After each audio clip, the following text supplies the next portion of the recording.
Bismillahirrahmanirrahim. Assalamualaikum warahmatullahi wabarakatuh. Alhamdulillah wassalatu wassalamu ala Rasulillah wa ala alihi wa sahbihi wa mawala. La hawla wa la quwwata illa billah. Subhanaka la ilma lana illa ma 'allamtana innaka antal alimul hakim. Rabbana la tuzigh qulubana ba'da idh hadaitana wa hab lana min ladunka rahmah innaka antal wahhab. Ikhwani rahimakumullah. Dalam sebuah hadis yang diriwayatkan Imam An-Nasa'i dalam kitabnya Al-Mustadrak itu Rasul ada menyampaikan bahwa idza habballahu 'abda aslahu, maka kalau Allah sudah mencintai seorang hamba, maka Allah buat dia manis dalam ibadahnya. Nabi bertanya, sahabat bertanya, "Waman aslahu ya Rasul? Apa yang kau maksudkan dengan manisnya ibadah itu?" Maka Rasul katakan, Allah akan beri dia yuwaffiqahu, akan diberi mereka apa? Taufik. Arti taufik itu apa? Pertolongan dalam ibadahnya. Jadi Allah tolong dia dalam beramal, Allah tolong mereka dalam beribadah, sehingga terasa ringan, terasa nikmat gitu kan. Sampai kapan itu? Sampai dia wafat, sampai dia meninggal. Bayangkan, ikhwani rahimakumullah, apa itu rahmatullah subhanahu wa ta'ala. Maka mari kita berusaha mencapai semangat untuk agar kita dicintai Allah. Jadi dua yang target kita Ramadan kemarin. Pertama, agar kita dicintai Allah sehingga kemudian kita dimudahkan dalam beramal. Yang kedua, agar kita diproklamirkan sebagai tetangganya karena kita menjadi bagian dari pemakmur masjid. Ikhwan rahimakumullah. Itu mungkin pengantar. Tidak ada, mungkin walaupun tidak bicara akidah, tapi mungkin ada kaitan dengan akidah. Nah, dalam kajian akidah kita kemarin sudah sampai kepada kajian tentang bab tentang usulul akidah yang kedua waktu itu, yaitu tentang al-iman bil malaikah, ya. Masih ingat kan? Dan itu tidak panjang seperti kita membahas tentang dua kalimat syahadat. Insyaallah subuh ini kita akan lanjutkan kepada usul akidah yang ketiga, yaitu apa? Al-iman bil kutubi. Iman kepada kitab. Pertanyaannya adalah apa kitab-kitab itu? Nah, sudah kita sampaikan, yaitu risalah Allah yang diturunkan oleh Allah kepada para nabi-nabi. Mulai dari nabi terdahulu sampai kepada nabi akhir zaman, yaitu Nabi Muhammad SAW. Itu kitab-kitab. Yang terakhir kitab itu adalah Al-Quran. Sudah kita tahu semua. Ada kitab yang disebutkan oleh Allah, namanya ada yang tidak. Yang disebutkan diantaranya adalah kitab Taurat, kitab Zabur, kitab Injil, kitab Quran. Lalu ada namanya Suhuf Ibrahim dan Suhuf Musa, itu ada. Ada yang tidak disebutkan. Tapi semua para nabi itu mendapatkan kitab itu, risalah. Kalau tidak, bagaimana dia akan mengajarkan agama kepada umatnya kalau tidak ada risalah? Ada semua. Cuma ada yang disebut dengan nama, yang tidak. Ada yang berbentuk kitab, ada yang dalam bentuk lembaran-lembaran. Nah, sekarang pertanyaannya yang berikutnya adalah muhtawayat al-iman bil kutubi. Ruang lingkup iman kita kepada kitab-kitab itu apa? Apa ruang lingkup iman kita kepada kitab-kitab itu? Melingkupi apa saja? Muhtawayatul iman bil kutubi. Ruang lingkup iman kepada kitab-kitab. Satu, innaha ja'at min indillah. Ini harus kita pegang. Kita harus yakin seyakin-yakinnya bahwa semua kitab itu adalah ja'at min indillah, datangnya dari Allah. Bukan datang dari selain Allah.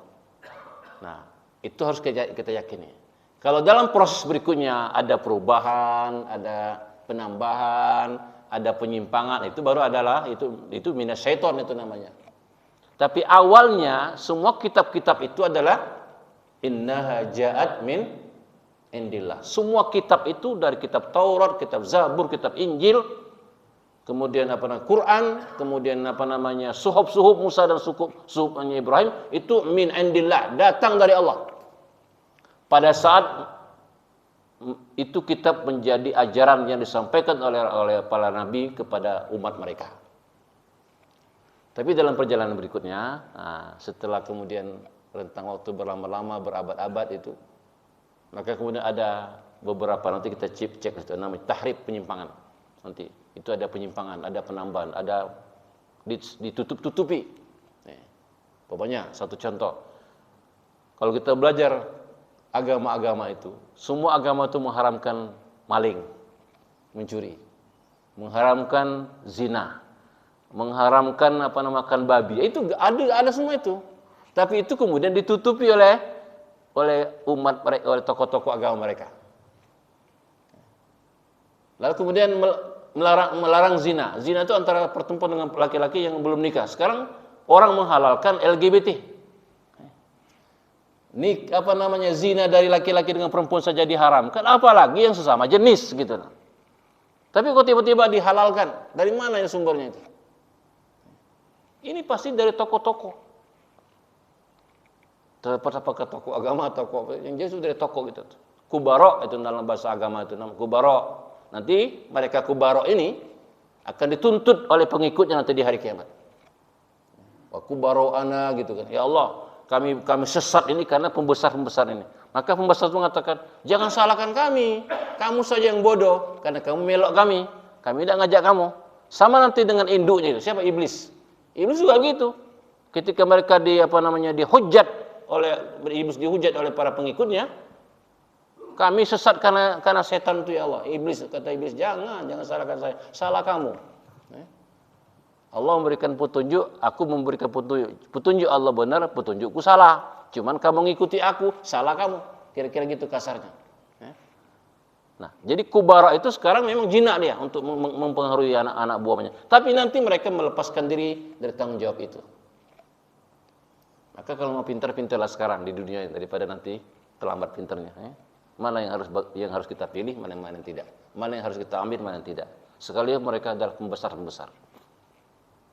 Ketaatan kita kepada para pembesar itu ada batasnya. Ada adabnya. Saat mana kita taat? Bahkan kepada Allah pun mengatakan kepada pemimpin kita harus taat. Pemimpin yang mana?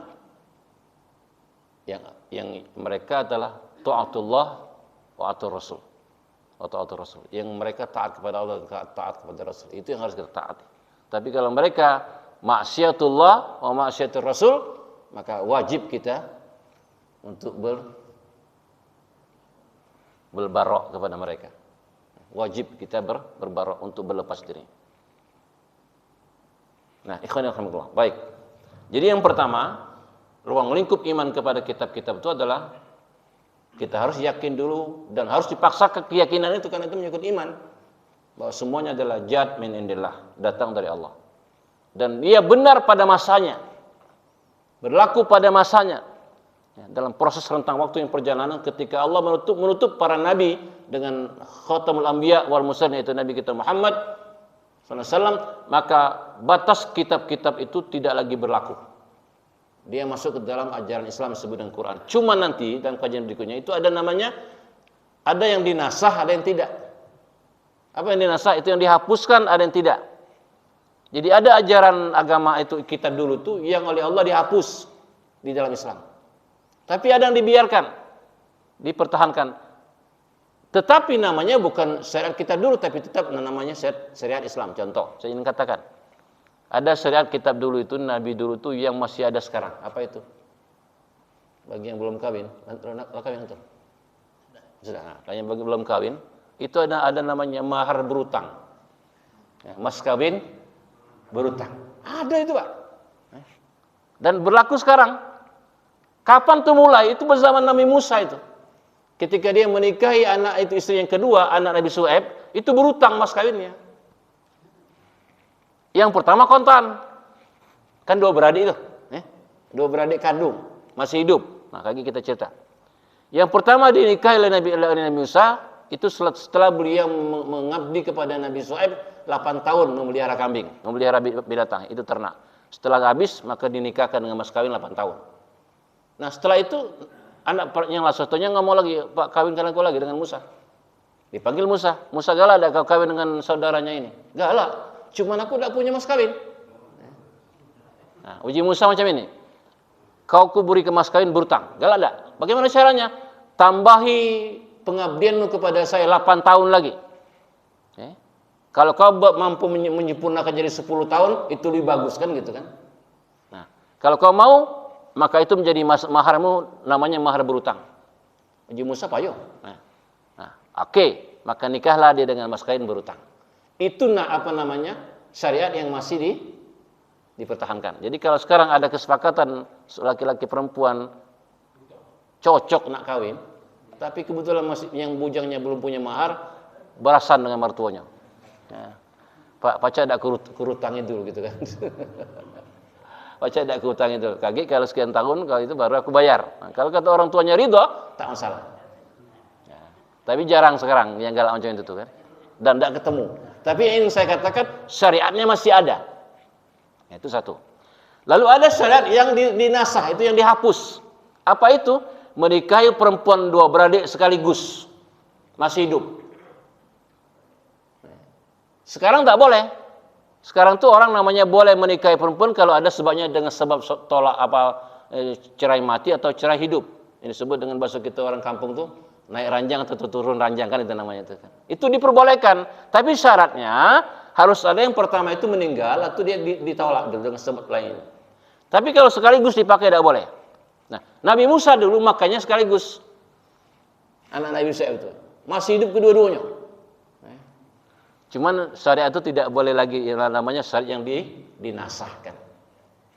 Nah, ini satu contoh. Nah, sekarang pertanyaannya, apakah syariat yang masih dipakai itu disebut dengan syariat Nabi Musa? Bukan, itu sudah menjadi syariat Quran, syariat Nabi Muhammad yang dipertahankan, yang dijaga. Itu contoh sederhana, satu kasus yang masuk pada satu orang gitu. Itu Nabi Musa. Itu gampangnya mencontohnya itu, ya. Membuat contoh tentang syariat yang dipertahankan, ada syariat yang dihapus. Nah, yang terjadi sekarang bukan berutang, Bu. Itu adalah kebanyakan ini banyak terjadi, tapi itu tidak benar tuh. Jadi ada seorang laki-laki, ini punya kasus ingin menikah seorang perempuan, kebetulan laki-laki ini agak kurang mampu, disebut miskin lewat, tapi kurang mampu. Yang perempuan ini orang kaya. Maka kemudian mahar yang diminta oleh perempuan ini luar biasa itu. Sebut katakanlah mungkin 10 suku kira-kira gitu. 10 suku itu berapa? Nah, kali 6, sekian gramnya. Berarti kali 10 itu. Nah, tentu tidak punya pemuda ini. Tapi karena ini sudah sepakat mau nikah, maka kan ada cerita begini. Si pemuda itu dipanggil oleh calon mertuanya. Nah, kami menerima kau sebagai mantu insyaallah dengan mas kawin 10 suku. Kata anak itu, tidak punya kubu, tidak punya. Dari kami pinjamin saja. Nah ini, kami pinjamin kau 10 suku, itu menjadi mas kawin. Nah, itu tidak boleh yang gitu. Karena mas kawin itu bukan pinjaman, adalah hak perempuan nanti. Kalau nanti diambil lagi oleh orang tuanya, berarti itu tidak punya hak itu mas kawin itu. Ada kasus terjadi itu jadi. Jadi untuk menjaga menjaga apa namanya? Menjaga nasab, menjaga kekuatan hebat keturunan, maka dia mengorbankan itu tadi mertua perempuannya. Aku utangi kau 10 suku emas untuk jadi mas kawin. Kage sudah nikah, kami ambil lagi. Nah, itu tidak sama dengan kasus mas kawin berutang tadi, beda. Nah, itu tidak boleh kalau itu terjadi. Kecuali kalau kemudian diberikan benar dengan ridho. Nah, biar nanti kelihatan bahwa nasah itu terah kita sama. Maka kami hadiahkan kepadamu 10 suku emas dan itu kau jadikan mas kawin, itu boleh. Dan ini kasus yang terjadi pada Nabi Muhammad ketika beliau menikahkan anaknya Fatimah kepada Ali yang tidak punya mas kawin. Oleh Nabi diberikan cincin besi. Ya Ali, ini cincin besi, aku tunjukkan dengan kau, maka jadikan dia sebagai mas kawin untuk menikahi Fatimah. Itu boleh. Tapi tidak ditunjukkannya. Nah, sekarang ada pertanyaan, boleh ada yang galak menunjukkannya itu? Sebenarnya itu tak masalah. Nah, karena itu nanti menjadi hak milik anaknya juga. Cuman bedanya kalau diinjukkan itu lakinya pacak berutang. Sedalam perjalanan berikutnya, aku minjam kata lakinya. Nah, karena itu sudah menjadi hak milik anaknya. Ini krusialnya di situ. Ini persoalan yang sangat mendasar dalam kehidupan kita. Ini penting.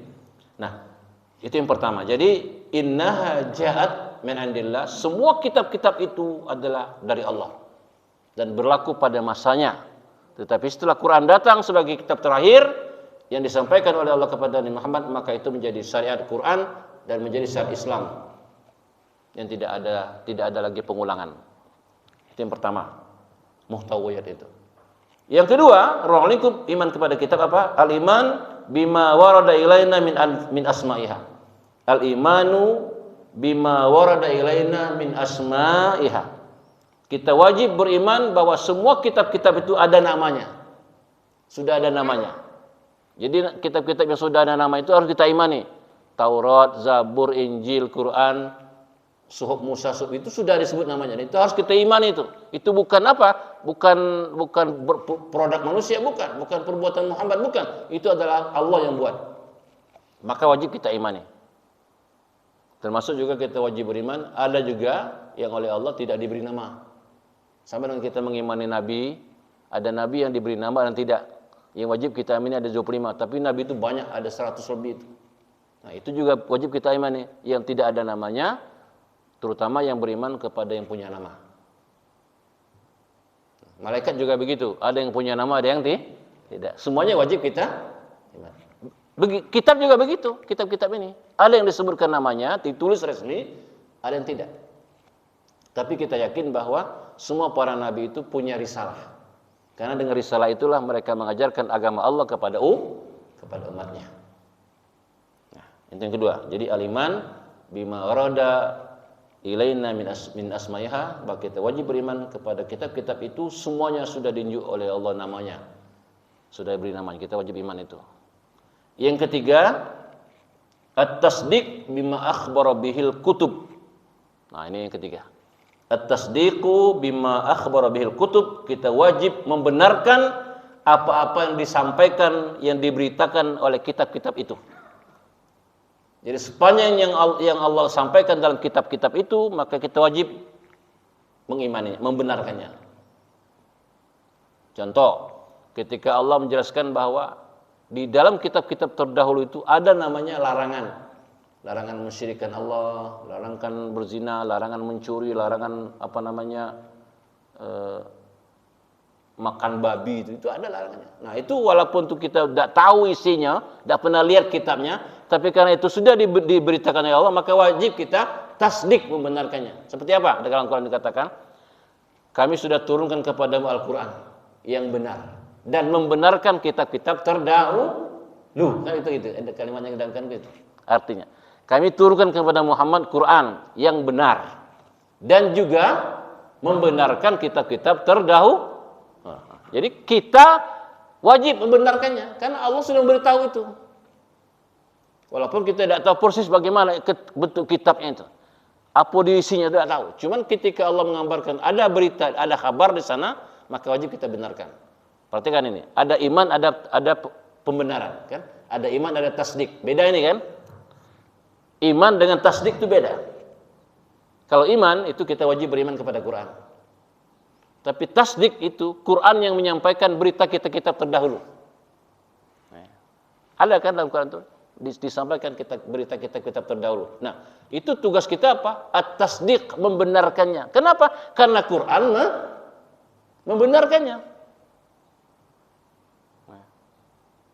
Karena Quran membenarkannya. Banyak itu dalam Quran itu kita baca-baca itu. Beberapa bentuk-bentuk ajaran nabi-nabi terdahulu yang oleh Allah disampaikan, diberitakan. Maka kita wajib membenarkannya. Wajib membenarkannya. Wajib at-tasdiq itu membenarkan. Itu benar-benar dari Allah, itu saja. Tidak boleh kita jalani. Kecuali kalau itu sudah menjadi bagian dari syariat Quran itu. Kita menyebutnya syariat Quran, bukan syariat Taurat, bukan syariat Zabur, bukan syariat Injil. Tapi syariat Quran. Kenapa? Karena dia sudah masuk dalam Quran sebagai kitab terakhir. Ini penting. Kenapa sekarang orang menggoyang-goyang ini? Menggoyang-goyang untuk merusak logika berpikir kita. Sekarang tuh orang berperang kepada Islam tuh bukan berperang fisik saja, tapi sudah perang mindset. Kalau fisik mereka pasti kalah. Kenapa? Karena Islam tuh satu nyawa itu bisa muncul 1000 nyawa.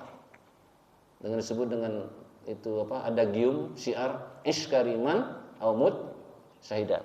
hidup mulia atau mati syahid. Nah, ini mereka ngeri ini. Kita baca sejarah ketika Tariq bin Ziyad menaklukkan Andalusia. Itu ada cerita yang spektakuler itu kalau kita baca sejarah. Begitu Tariq bin Ziyad dan pasukan yang mendarat di Gibraltar atau Gibraltar itu, maka kemudian dia perintahkan kepada prajurit untuk membakar kapal yang ada di yang mendarat itu, dibakar galau-galau. Antara sadar dan tidak sadar, antara percaya dan tidak percaya, tentaranya bakar semua. Setelah selesai dibakar baru dia ngomong, saudara itu para prajuritku semua di depan musuh mati atau hidup. Di belakang laut mati atau hidup. Kira-kira kamu milih mana? Milih mati ke belakang kalau mati itu tidak benar, kalau hidup tidak benar, atau masuk maju ke depan, hidup syahid, itu hidup mulia, mati syahid. Ia terpaksa dengan niat iman kepada Allah, bahkan bukan sekedar terpaksa tapi kemudian memaksakan diri harus maju ke depan. Kenapa? Karena kalau mati syahid surga, kalau hidup mulia. Nah, ini yang ditakuti oleh musuh-musuh Islam itu sepanjang sejarah. Maka dalam pelajaran rentang waktu yang beratus-ratus abad itu mereka belajar mengalahkan Islam tidak bisa dengan kekuatan, tapi harus dengan cara yang lembut tapi hasilnya spektakuler. Itu yang diperangnya adalah mindsetnya. Sekarang dimenang, diperangi mindset kita. Maka sekarang berjatuhan kita, bergelimpangan. Fisik kita kuat, tapi kemudian kita bergelimpangan.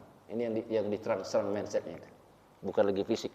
Nah, jadi at-tasdiq bima akhbara bihil kutub itu yang ketiga. Dan yang terakhir yang keempat, insyaallah ini sudah jam 6 kurang 10. Yang keempat apa? Muhtawayatul iman bil kutub, ruang lingkup iman kepada kitab. Yang keempat adalah al-amalu bima lam yansakhul Quran. Al-amalu biha ma lam yansakhul Quran. Al-amalu biha ma lam yansakhul Quran. Beramal, mengamalkan apa-apa yang belum dinasahkan Quran. Diamalkan, pacak digawikan kayak tadi itu. Pacak kita ngawikan menikah dengan berhutang itu Pak bisa. Kenapa? Karena itu belum dinasahkan. Tapi kalau sudah dinasahkan itu tidak boleh. Nah, pertanyaannya kemudian tadi itu, yang kita gawikan itu apakah ajaran syariat terdahulu? Bukan. Itu sudah menjadi syariat Islam yang di dalam Quran yang diturunkan kepada Nabi kita Muhammad sallallahu alaihi wasallam sebagai khatamul anbiya wal mursalin. Walaupun itu adalah pernah terjadi pada masa lampau, pernah terjadi pada nabi-nabi terdahulu, tapi sekarang sekalipun kita lakukan itu, kita diperbolehkan, itu namanya melakukan ajaran Islam, bukan ajaran mereka, karena itu belum dinasahkan, cuman dikokohkan sebagai, ya seperti diabadikan sebagai ajaran Islam. Nah itu terjadi, makanya al-amalu biha ma lam yansakh Quran, itu mengamalkan apa-apa yang belum dinasahkan oleh Quran, yang belum dihapuskan atau dinasahkan itu. Wa ibn rahmatillah subhanahu wa ta'ala, ikhwani rahimakumullah, al-izza hafizakumullah. Itu saja, mudah-mudahan manfaatnya. Kepada Allah kita berlindung, segala kesalahan dan dosa kita minta diampuni. Segala yang baik itu dari hidayah Allah. Kalau itu keliru adalah mungkin kelemahan kita sebagai manusia yang belum mampu sampai kepada tingkat yang bisa memahami kebenaran luasnya ajaran agama ini. Wallahu a'lam bishawab. Assalamualaikum warahmatullahi wabarakatuh.